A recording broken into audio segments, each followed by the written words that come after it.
ज्यांनी ती जमीन खरेदी केली आहे ते गोखले डेव्हलपर्सनी HND ट्रस्टींना एक पत्र मेल केलेलं आहे की आता आम्हाला हा व्यवहार रद्द करायचा आहे. त्याच्यावर HND ट्रस्टीची भूमिका काय आहे अजून दुर्दस्तात आहे.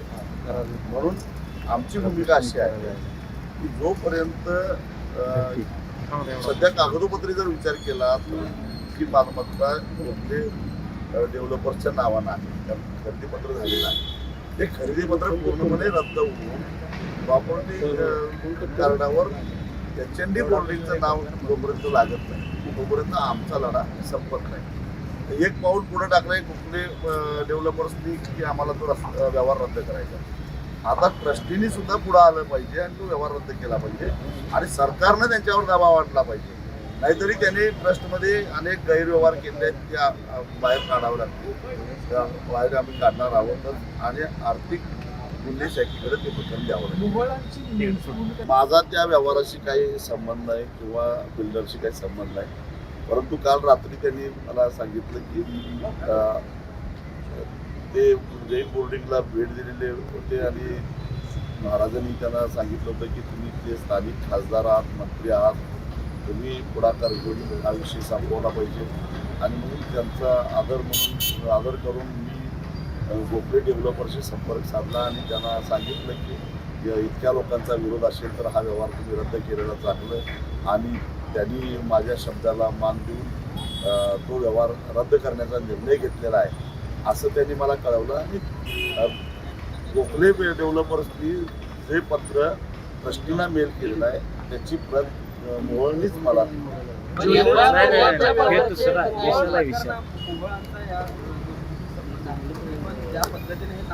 काय संबंध नाही बाबा.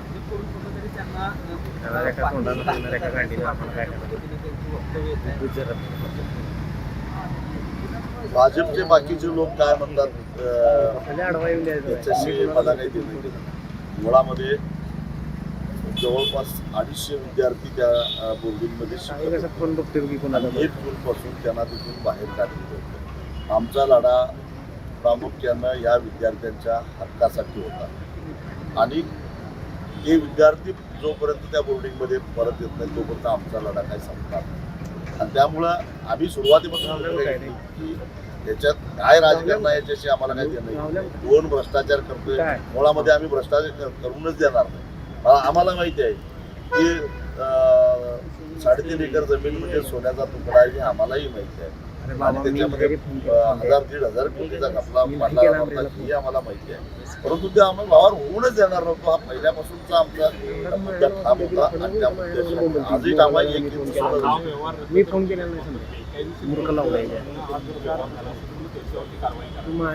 पहिला टप्पा आमचा हा आहे की गोखलेंचं नाव काढून त्या मालमत्तेवर HND ट्रस्टचं नाव पुन्हा प्रस्थापित करणे आणि ते झाल्यानंतर ज्याच्या काही पडद्याआड आणि पडद्याच्या समोर घटना घडल्या त्या आम्ही सोडणार नाही. त्याच्या ब्राह्मण समाजाचं एक शिष्टमंडळ देखील आज मठामध्ये भेट देणार आहे. त्याचं म्हणणं असं आहे की अल्पसंख्याक जे काही समाज आहेत त्यांना अशा पद्धतीने टार्गेट केलं जाते आणि या अशाच मुद्दे टाळण्यासाठी आता जैन समाज आणि ब्राह्मण समाजाने राजकीय दृष्ट्या देखील आता एकत्र आलं पाहिजे हा विचार घेऊन त्याच भेटण्याचं सांगितलं जाते.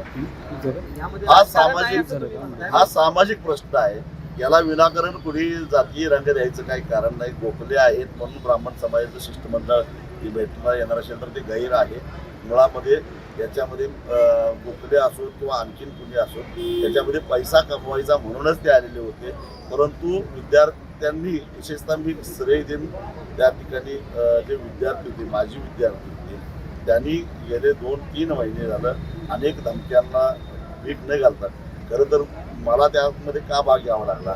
त्या पोरांना कुणीतरी धमकी दिली म्हणून मला तिथं जावं लागलं. तर त्या धमक्यांना भीक न घालता या पोरांनी जो लढा दिलेला आहे त्या लढ्याचं कौतुक केलं पाहिजे. निर्भयपणानं त्यांनी लढा दिलेला आहे आणि त्यामुळं त्याला उगीच वेगवेगळा रंग देण्यात काय अर्थ नाही. स्वार्थासाठीच तिथं काही लोक आलेले होते परंतु विद्यार्थ्यांनी त्यांचा तो स्वार्थ आणून पाहिजे.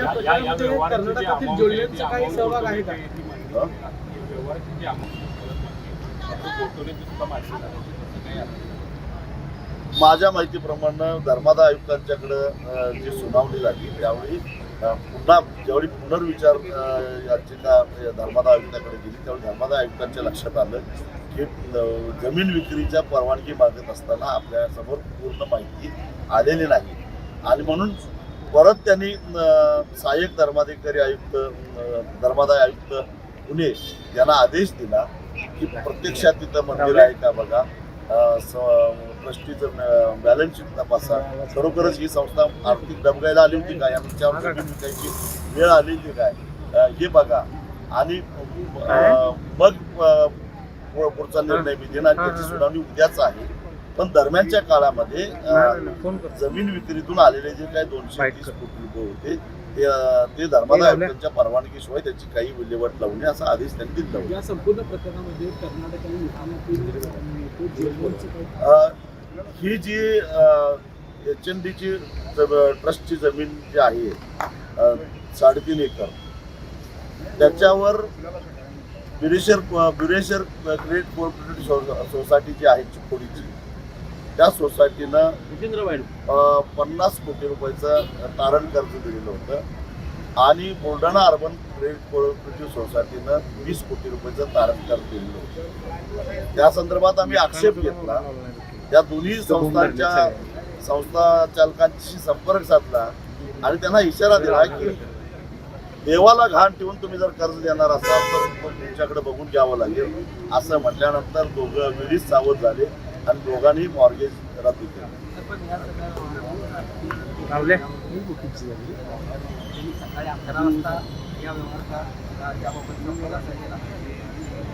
कदाचित असू शकतं कारण मी काल दिवसभर पुण्यातच होतो.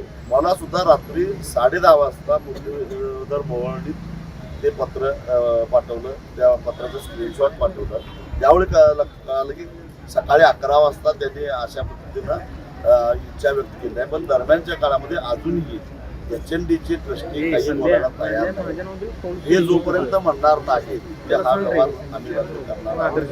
अर्थात हे जर व्यवहार रद्द होणार नसेल तर आज देशभरामध्ये सगळीकडे निदर्शनं ही होणार आहेतच. आताच माझ्याकडे बातमी आली की संभाजीनगरमध्ये फार मोठा मोर्चा निघाला. असं देशभर सगळीकडे मोर्चे निदर्शनं ही होणारच. 30 तारखेपर्यंत याच्या प्रॉपर्टीवर जर का HNDचं नाव लागलं नाही तर 1 तारखेपासून आचार्य गुरुनानंदजी महाराज त्या ठिकाणी उपोषणाला बसणार आहेत. आमरण उपोषण त्यांचं सुरू झालं तर आम्ही या ट्रस्टीच्या दारात जाऊन बसणार आहोत. कारण यांना कशासाठी पैसे पाहिजे झाले, एका मोठ्या उद्योगपतीशी संबंधित असणारे हे सगळे वारसदार आहेत आणि त्यांना विद्यार्थ्यांना रस्त्यावर आणून हा पैसा कमवायचा आहे का हे आम्ही निश्चितच त्यांना त्यांच्या घरात जाऊन जाब विचारू. मुलांच्यावर या प्रकरणानंतर आरोप गैरसमज